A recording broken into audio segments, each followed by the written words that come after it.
સુરતના પાલ વિસ્તારમાં આવેલા સહસ્ત્ર કોટિલિંગમ ધામ ખાતે શ્રાવણ માસના પ્રથમ સોમવાર નિમિત્તે વિશેષ ધાર્મિક આયોજન કરાયું। વહેલી સવારથી જ મોટી સંખ્યામાં શિવભક્તો દર્શન માટે ઉમટી પડ્યા। શ્રાવણના પ્રથમ સોમવારે પાલના સહસ્ત્ર કોટિલિંગમ આશ્રમ ખાતે ભક્તિમય માહોલ જોવા મળ્યો। અહીં 1.25 લાખ પાર્થિવ શિવલિંગ પૂજનનું વિશેષ અનુષ્ઠાન ચાલી રહ્યું છે। ભક્તોને 1.25 લાખ રુદ્રાક્ષ શિવલિંગના દર્શન તેમજ અભિષેકનો લાભ મળી રહ્યો છે। આજે સાંજે 5 વાગે આશ્રમ ખાતે વિશેષ ભસ્મ આરતીનું આયોજન કરવામાં આવ્યું।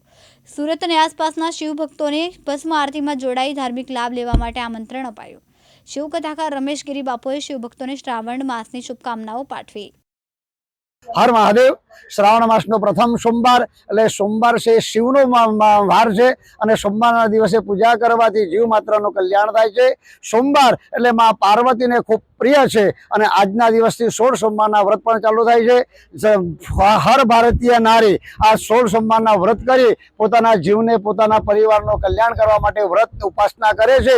તો અહીંયા સહસ્ત્રલિંગ નિર્માણ છે તાપીના કિનારે। તો અહીંયા આવીને આપણે સુરત નગરની દરેક બહેનો સોમવારના પૂજન અર્ચન કરી પોતાના જીવનો ઉદ્ધાર કરે છે, પોતાની મનોકામના પૂર્ણ કરે છે। અને આ જગ્યા એવી છે કે તપોભૂમિ છે, પરમ પવિત્ર આ જગ્યાની અંદર પૂજા અર્ચના કરવાથી દરેકના મનોરથ પૂર્ણ થાય છે। તો આવો દરેક ભક્તો અહીંયા ત્રિદેવ સ્વરૂપે જે ભગવાન વિરાજમાન છે તેના દર્શન કરી આપનું જીવન ધન્ય બનાવો। હર મહાદેવ। શાસ્ત્રી દિલીપભાઈ પંડ્યા, સુરત। સાબિર સૈયદ, દિવ્યાંગ ન્યૂઝ, સુરત।